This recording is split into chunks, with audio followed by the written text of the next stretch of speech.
Actually, clients have been sending us a lot of emails with complaints lately. It has to do with one of our male employees' services. Do you know who that might be? I believe Will to be the one. His bad attitude, along with the fact that he still hasn't mastered the work, have been brought up by a number of clients. His age, in my opinion, could play a role. I understand. We just cannot continue to hire someone of that caliber. I apologize. Well, as of right now, we'll have to let him go. It could be time for me to take a step back, even though I believe I could continue working after retirement. I recognize. I appreciate everything you've done so far. Thank you very much. Mary got back to me the following day. Will, there's a serious issue. Not a single one of our usual clients is visiting. Daniel is panicking out and wants to know what's going on. So does the manager. How come? Why is this taking place? What might have been the cause? I am Will Wilson. I'm 66 years old. I moved in with my wife after retiring from my job. 3 grandchildren live with us. Our children have moved out. I was a sales representative for a housemaker before I retired.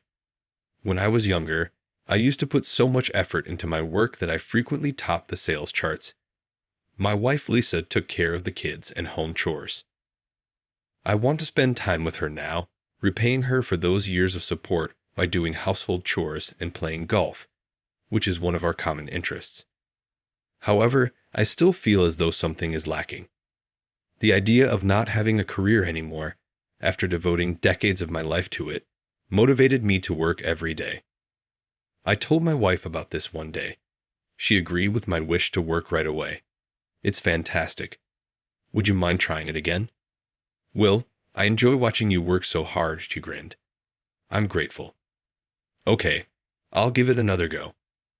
I began my job search the day after that. I was concerned about whether or not I could still manage a job at this age, but I quickly discovered an employer that was open to hiring me. This tiny cafe has 2 locations.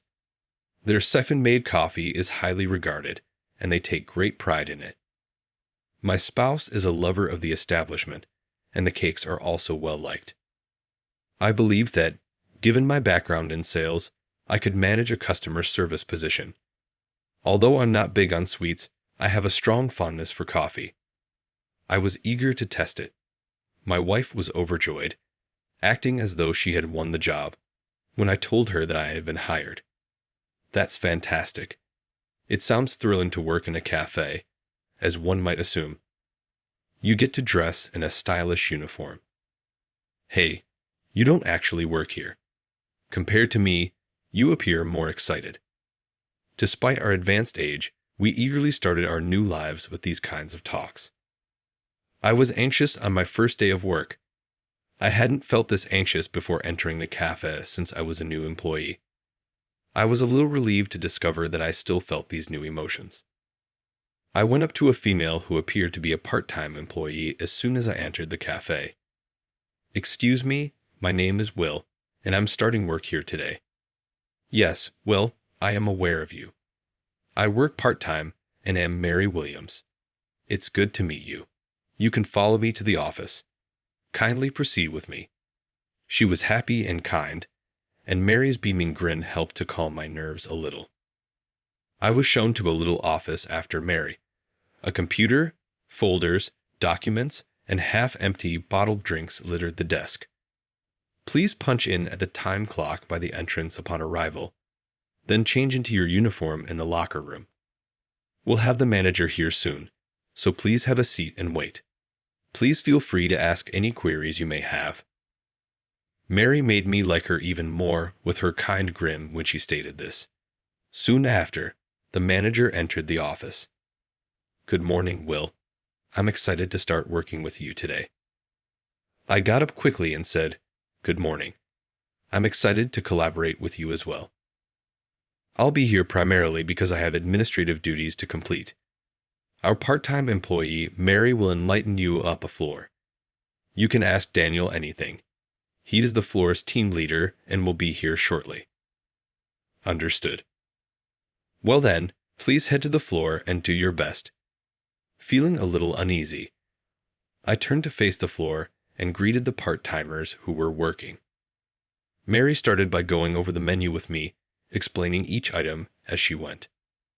A man came up to us as she was teaching me, saying, "Hey there, Daniel," in a tired voice.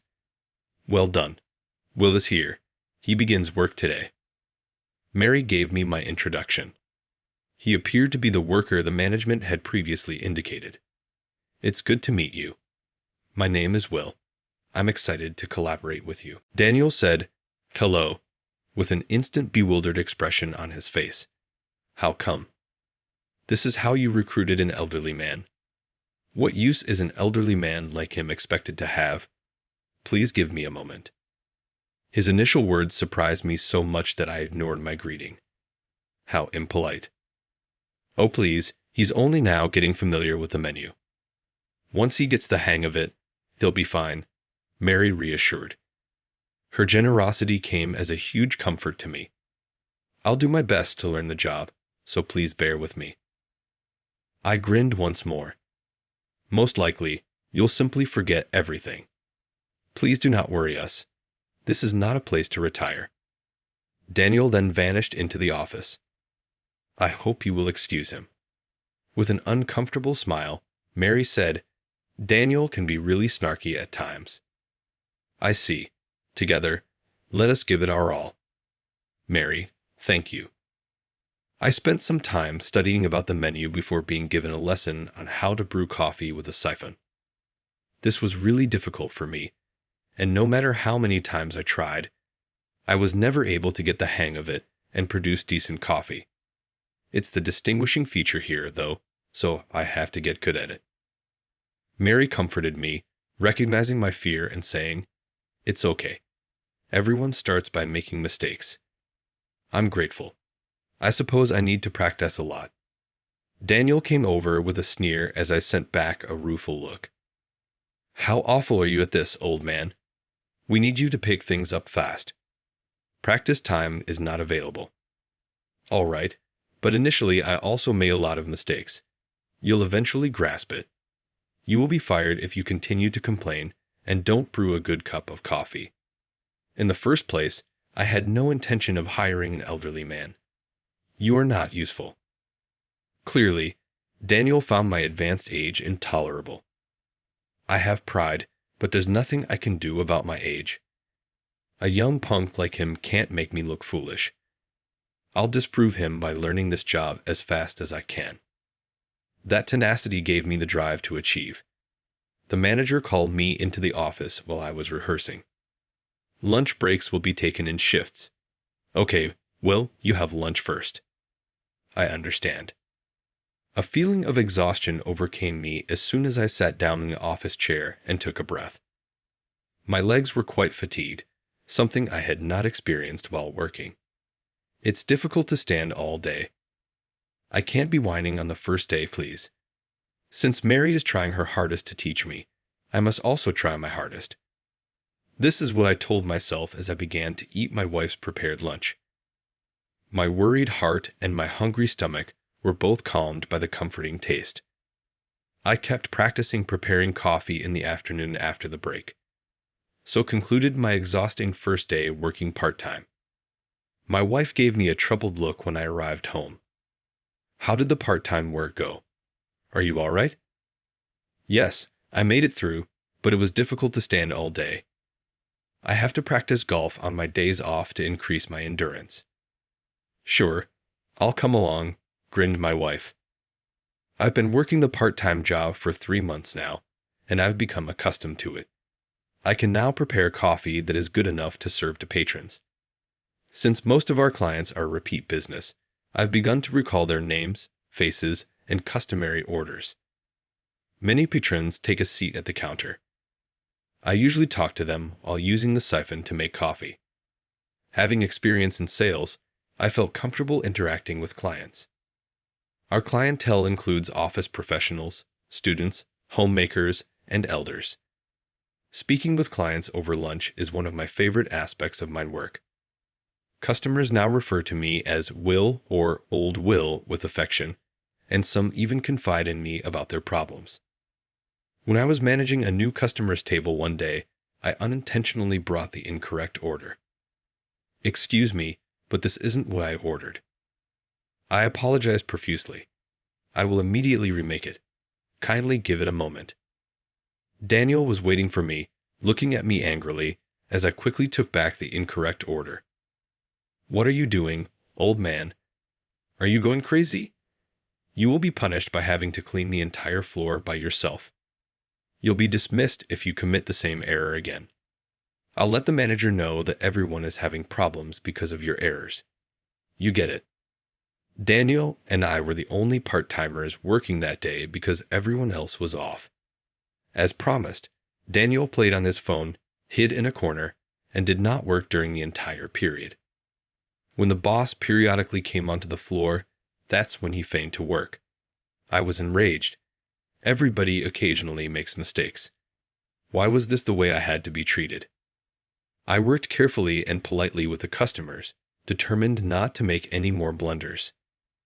I made it through the day without making any mistakes. I went to talk to Daniel at closing. I completed all of this without any problems. Could I go for the day? I'll overlook it this once, but I won't do it again.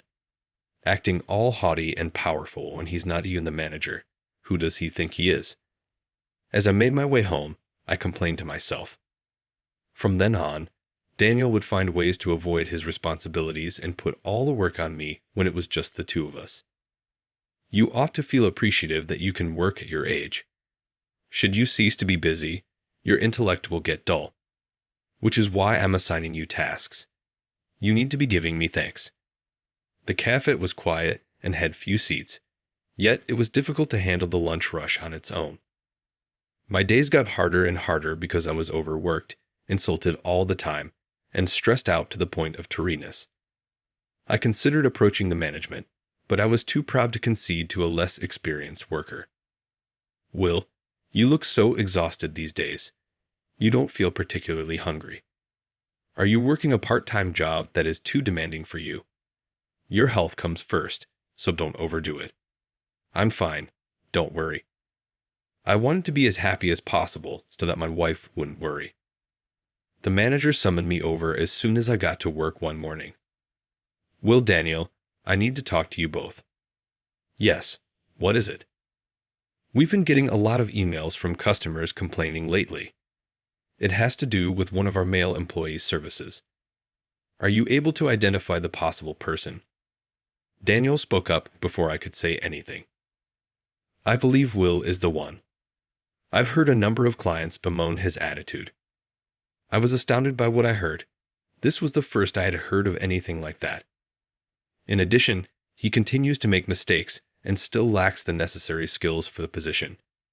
He has received numerous warnings and instructions, but nothing has changed. His age, in my opinion, is a key consideration. What Daniel was saying shocked me. I tried to be kind to all other customers and liked having daily talks at the counter with my regulars. Why was all of this taking place? That was the one occasion in which I erred. I see.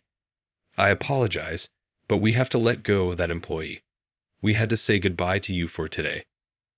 I resisted the urge to dispute with the management. Perhaps it was just my conceit, but I felt like I was doing a terrific job. I thought I could continue working even after I retired, but perhaps it's time to officially retire. My self-assurance swiftly evaporated, leaving me speechless. I recognize. I appreciate everything you've done so far. After gathering my items from the locker, I headed over to bid the part-timers farewell. I completed the required tasks, punched my time card one more time, and walked out of the cafe. I started crying on the way home because I felt as though I had lost all faith in life. My wife came to the door to greet me when I arrived home, shocked to see me back so early. "What took place? Did you depart ahead of schedule? Do you feel ill at all?" I quit. Although I couldn't bring myself to admit it, my observant wife might have figured out what had happened. That being said, I was surprised by her remarks. "Thank you for quitting the part-time job." "What?" "Will, I was really concerned about how worn out you seem to be recently. You didn't have to work as hard for me anymore. From now on, let's relax and enjoy our time together. Yeah, thank you. I felt as though I had left a huge hole in my heart when I uttered that. Mary left me a message on my phone the following day. Will, there's a serious issue. Not a single one of our usual clients is visiting. The manager and Daniel are panicking out and want to know what's going on. What? Why is this taking place? What might have been the cause? You know, we put your parting message on the staff blog yesterday. I believe that everyone chose not to attend after reading it. Several patrons expressed their reluctance to attend in the absence of you. It seems to be the reason no one is attending. I understand. Additionally, it appears that the owner will shortly visit the business. I'm curious as to what's going on because it seems odd. Daniel and the manager are in a panic since no one is coming in, and now the owner has suddenly shown up. Will, is there any other way I can get in touch with you? Yes. I know it sounds difficult, but persevere. I'm grateful. I apologize for troubling you now that you've given up. I simply feel overburdened. It's all right. You are welcome to get in touch at any time. The story Mary told unnerved me. How can I address the regular's absence? However, at this point, I am powerless. I got a call from the manager a few hours later. Ty Will. I apologize for interrupting your day off. Is now a suitable moment to speak? Yes, everything is all right. I apologize, but would you please come to the store right now? What is happening? Has anything occurred? If it's okay, I'd prefer to talk about it with you in person.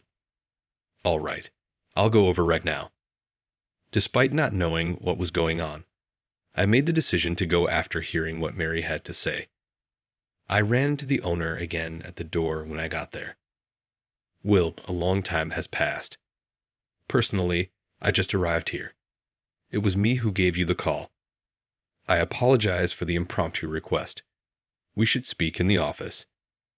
Daniel and the manager were waiting for us when we walked into the office. I appreciate you coming, the proprietor replied. They all up and greeted one another. Please take a seat. I got a call from a regular customer, which is why I brought you all here today. When I asked them why Will had departed, they stated they had stopped by after reading his farewell post on the site. Since I was unaware of it, I was shocked and came to learn what had occurred. What's happening? Well, there have been a lot of grievances regarding Will's customer service. We asked him to go because he continued making blunders on top of that. You idiots. Did you do a thorough investigation? Will excelled in sales. I would never expect subpar service from someone like him, and he is one of my friends. I have the best understanding of his character. He is not the kind to receive criticism. Is that accurate? I assumed the owner had just conducted his interview and hired him as normal. In all honesty, the proprietor of the cafe helped me land the job there. My wife and I frequent a golf range where I first met Mo, and his spouse frequent that place as well, and we bonded over our shared love of dining out as a quartet. When I remarked to Mo in passing one day that I wanted to go back to work, he suggested that I try working at his cafe. However, Daniel, the floor manager, stated that Will's customer service never got better no matter how many times he received coaching. The manager hung his head and grew hushed in his speech. The owner gave Daniel a nasty glare after realizing this. Daniel, what's this all about? All right, Daniel could not talk well enough and stammered. Now, bring one of the temporary employees over. Tell me the truth, please. Move quickly. Yes, I get it. With haste, the manager walked to the floor and came back carrying Mary. Please pardon me. Hi there. Mary looked very nervous as she walked into the office. I apologize for bothering you while you were working, Mary. I have a couple enquiries. Kindly have a seat. Yes.